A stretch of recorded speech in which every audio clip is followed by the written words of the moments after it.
You guys have a new studio too, right? Yeah, we got a brand new studio. Okay. We're about 80% done with it right now. About to put the finishing touches on it, and we're about to open up.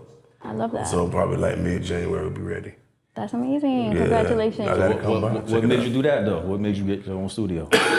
Well, I mean, I'm a businessman. You know what I'm saying? Like, I'm not in the streets or nothing like that. You know what I mean? Like, I do business. Like, I own call centers and shit. You know what I mean? So it's like, do I keep going to the studio, somebody's studio, spending $400-$500? Because it's an expensive house. It's expensive. They don't want to come out of that motherfucker. You know what I'm saying? Yeah. Like they want to stay in there. So I just let them run it up. You know what I mean? And it's like, do I keep doing that, or do we get our own shit and make it the hub, and make it the compound, make it home base? You know what I'm saying? Making an asset. Exactly. You know what I'm saying? Instead of dishing out money, we can bring in money and still create. Work smarter, not harder. We got a podcast. We got a podcast room. We got a rehearsal room.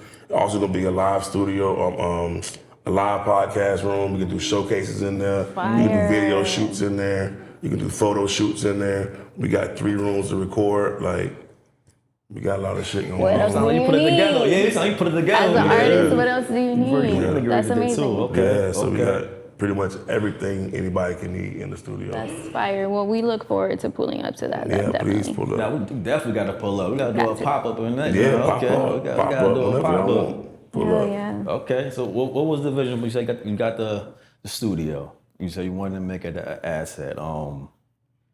Is that something that you kind of like map out prior, or you kind of just like along the journey? Like, okay, I thought I was doing this, but this to make it smoother. Like, kind of, what was your thoughts behind that? So Richie was recording with this particular engineer genius, and it was the old Overrap Studios. You know what I'm saying, in Orlando. If y'all know, you know. You know what I mean? But that's what Richie was always recording with. But I always would pop up because my dog 10%, he was always there. You know what I'm saying? Like, he was always there recording and stuff. You know what I mean? So we would always pull up. It was like podcasts that used to, like small podcasts used to be over there. I used to do a couple of them. Twist used to do a couple of them. So I've been there before, you know. But when I went over there this time, it was like, you know, they doing their thing, but it's like everybody can need a little boost. You know what I'm saying? So it's like we going out just partnered up, and we just kind of like took it over and kind of like made it a thing. Okay, so you I like that because a lot of people don't move in groups like that no more. Like, the so group now- thing is not a thing anymore. Right. So now it's a collective. I love that. You know, and everybody has their own position. You know what I mean? That's the thing that I could pride myself off. Well, our whole camp is that everybody know their role. Everybody know the position that they play. And every position is important. If you don't have this, you don't have that.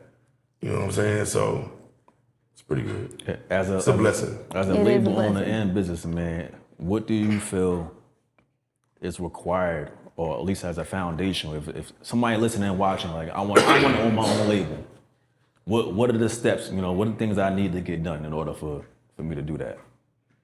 I mean, always have your business, your paperwork done, you know what I'm saying? But a lot of things people understand that this shit really take money, bro. Yeah. You know what I'm saying? Like, this shit really take money, you know what I'm saying? This shit really take relationships. Like, this shit really take having a clean face, you know what I'm saying? Like, That too. You know what I'm saying? Not burning bridges, and, you know what I'm saying, partnerships, and, you know, being able to communicate with other people, like, and getting out there and doing it, you know what I'm saying? It's a lot of work. You know what I'm saying? It looks easy, but it ain't. You know what I mean? So you gotta have all of those variables. I'm trying to put some more information out at you. What kind of paperwork do they need? I mean, you always got to make sure you have your BMI right, you know, your ASCAP right. You know what I'm saying? If you're trying to do a label, you got to make sure you have all your licenses. You make sure you have all your copyrights and shit done. You know what I mean? LLC, obviously, that's number one. Oh yeah, all that good stuff. Yeah, That's number one. You know what I'm saying? You got to have a business. You got to have a business. Yeah, you got to have an LLC. You gotta have a lawyer. You gotta have, you know what I'm saying, different bank accounts, splitting shit up different ways. Like, you always gotta leverage your credit. You know what I'm saying? Like, Yeah. Because it ain't That's all all. about. Yeah. Tell them the songs. Like, it's a lot Tell of them shit. the songs. It is. You know, this shit is about paper, but it's also about credit, because You can have no money and have good credit, and you can get whatever you want. Okay. Stack it up real That's quick. the cheat code. You know what I'm saying? Like, and then when you have a business,